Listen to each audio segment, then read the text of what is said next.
What would really happen if you didn't eat for a full day? No breakfast, no lunch, no dinner. Most people imagine instant weakness, muscle loss, or their metabolism shutting down. Some even believe the body goes into panic mode, desperately breaking itself apart just to survive.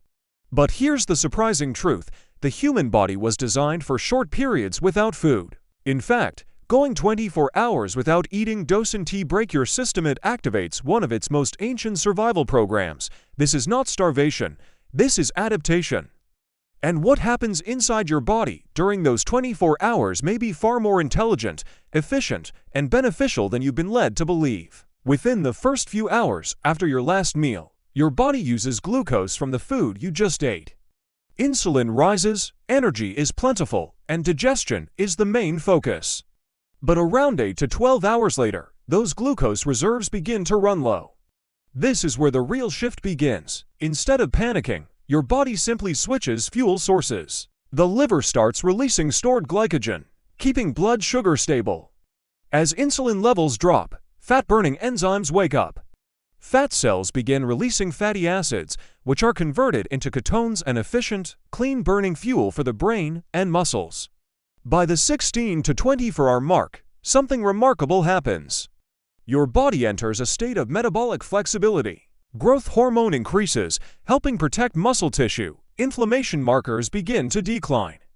At the cellular level, a process called autophagy becomes more active. This is your body's internal recycling system, breaking down damaged proteins and dysfunctional cells to create stronger, healthier ones. Contrary to popular fear, your muscles are not being eaten away. Your body prioritizes survival intelligently.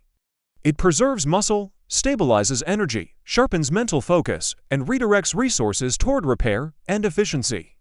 This is why many people report clearer thinking, steady energy, and reduced hunger after the initial adjustment. From an evolutionary standpoint, this makes perfect sense. Humans evolved in environments where food was not always available. A body that collapsed after one day without food would never have survived. Instead, the body learned to thrive under short-term scarcity. So if you don't eat for a day, your body doesn't fall apart, it steps up. It switches fuel, reduces inflammation, activates repair systems, and protects vital tissues. One day without food is not a crisis, it's a signal. A signal that tells your body to shift from constant consumption to intelligent conservation and renewal. That said, fasting isn't about extremes or punishment. It's about understanding timing, listening to your body, and using biology to your advantage. If you're curious about how short fasts can support metabolic health, longevity, and resilience, start by learning, not guessing. If this topic opened your eyes, consider subscribing for more science-based insights into fasting and metabolic health. And if you have questions or personal experiences, leave a comment below. Your curiosity might spark the next conversation.